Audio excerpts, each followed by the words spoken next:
אנשים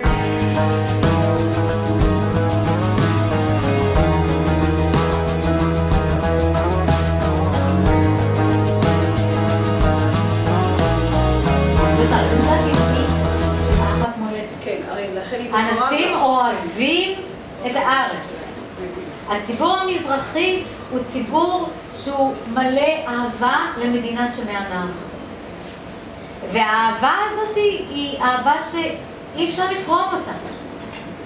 אין כאן את המרווח שמאפשר הסתכלות ביקורתית, כי מצד אחד יש כאן יחסים של אהבה, ומצד שני יש כאן מלחמה של שרידה. והמלחמה של השרידה מנטרלת את המרווח שיש לציבור שבע יותר לאהוב את המדינה, אבל להיות ביקורתי ולהוציא את הביקורת באנגלית לחו"ל כדי לקבל מימון לארגונים שלו. ואז שאת היית עם ויקי קנאפוס או פעם ביומיים או משהו כנסים בזה, היה שם איזה תהליך של גוש נשים סביבה או מה? לא, ההפך. אני כותבת על כל המריבות שהיו ביניהם. למשל, הגיעה אישה בדואית מהצפון בשם זנה סוואעד. והאישה הבדואית הזאת, כמובן, אני כותבת על הצורה שהתקשורת מעניין אותה רק הנושא הפלסטיני. אז אחרי שזנה סוואעד באה ובדקה וראתה כיתוב והביאה את הילדים שלה, היא גרה בדיור ציבורי בטבריה, הגיעו 6 אוטובוסים מתאיוש ומהמגזר. ואז כל התקשורת, כמה שהם אמרו, החד-הוריות המזרחיות, לובשות סקיני ג'ינס, מעשנות, שיער מחומצן, צורה להם. זנה סוואעד הייתה פמיניסטית עם סקיני ג'ינס ולא עם גלביה, היא הייתה עם שיער גלוי וצבוע בבלונדיני ולא כיסתה את השיער, והיא ישנה בציבור, תראו איזה פמיניסטית, כן? אז הם מאוד זרקו אותה, כי הם אמרו סוף סוף יש לנו תקשורת, כי אין סכסוך. אז את עכשיו תבואי ותקחי לנו את התקשורת, תחזרי הביתה. אז הביאה להם 6 אוטובוסים, ושוב, התקשורת חזרה לנושא הפבלובי שלה, של הסכסוך. והם אמרו, לא, אין כאן סכסוך, יש כאן בעיה מזרחית. עוד בעיה הייתה הבעיה של שתיל. שתיל כל הזמן בחש שתיל והקרן, כי כל הארגונים היום שפוטים של שתיל והקרן. והתנועה הקיבוצית. כן.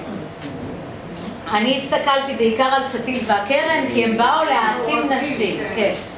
אז מה אמר שתיל? שתיל נתן לוויקי מתרגמת, כי באו להראיין אותה מעיתונאים, יש לי גזרי עיתונים מהפיליפינים, כי יש בישראל ציבור פיליפיני, מיפן, מהונג קונג, חוץ מכל העיתונות הרגילה.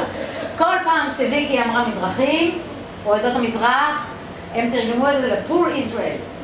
ואז גוואלד, כל יהדות חול אמרה, רבותיי, יש יהודים רעבים, ואז הגיעו עוד תרומות לקרן ועוד תרומות לשתיל, והצורה, הם עושים חלוקת עבודה. לאשכנזים מותר לדבר על פלסטין, כי הם יודעים שהם לא יחרגו מהדיבר. כי סך הכל זה סוג של אליטה. המזרחים זה בתי תמחוי. הפלסטינים מותר להם לדבר על פלסטין, כי אז מנופפים בהם בסוג של דמוקרטיה, כל עוד הם לא מדברים על מדינה אחת. או לא מדברים על זה שצריכה להיות פה מדינה חילונית. ברגע שיש להם כנס שעוסק במדינה חילונית, בדיוק. כן, ברגע שיש להם כנס שעוסק במדינה חילונית, אז מענים עליהם. יש לי למשל עדות של מישהי שביקשה להישאר אלומת שם, שהקרן הזמינה את הארגונים של השלום האשכנזים, אחרי הכנס מכונן של ארגונים פלסטינים, בנוגע לכך שהם דיברו על מדינה דמוקרטית. אז הם אמרו, בדרך כלל, הקייטרים בכנסים האלה, הקרן נותנת אחלה כיוון.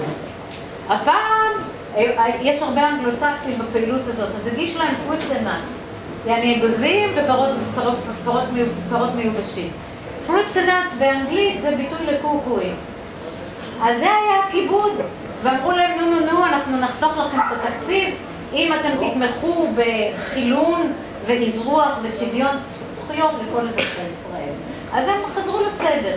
אז הקרן מנהלת את זה, והקרן השתמשה בזה בתור עוד מנגנון לאיסוף תרומות, כדי שהם ימשיכו לשלוט על חלוקת העבודה של מי עושה מה במאבקים, כי הקרן היום די שולטת על כל הארגונים של החברה האזרחית בארץ.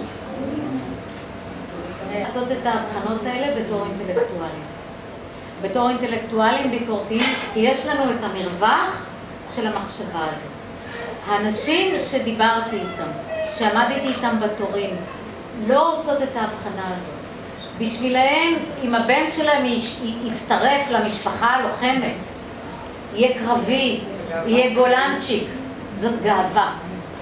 ואם הבן שלהם ילך וילחם בגויים, זאת גאווה. בשבילהם, זה שאנחנו עומדים פה זקופי קומה בתור איזשהו אולסטר, כמו הפרוטסטנטים באירלנד, בצפון אירלנד, זאת גאווה. כי אתה מסתכל על הצורה שהחינוך הוא למעשה חינוך פשיסטי.